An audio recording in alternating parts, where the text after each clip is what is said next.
Archiving data is a simple concept on the surface. In practice, it's quite complex. Archiving data is a necessary step for most organizations.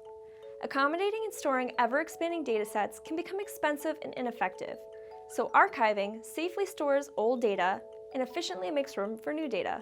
But the data archiving process requires careful planning. Here's 5 best practices to follow to create a comprehensive data archiving policy. Identify and sort the data to be archived. In general, data that hasn't been modified in several months should be archived. But data must also be archived by type. For instance, file server data can't be archived with the same method as unstructured data in SQL Server. Consider data lifecycle management. It's best to have specific plans that address circumstances under which data should be archived and what will happen to archived data. For instance, can some data types be deleted? Will all data remain in the archives forever?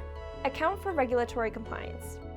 A data archiving policy must be mindful of any federal regulatory requirements surrounding data retention, as well as GDPR, or else be subject to severe penalties, including civil or criminal charges. Establish archiving criteria to find appropriate software. Search is the first essential capability and should account for data type, data sources, document author, and data structure.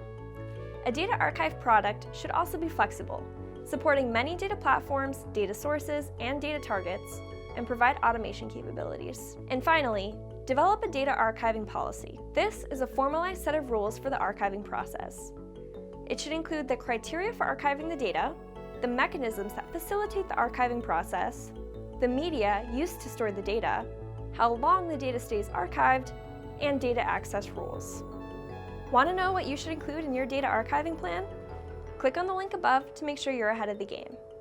Let us know if you have any other data archiving tips in the comments, and be sure to hit that like button too.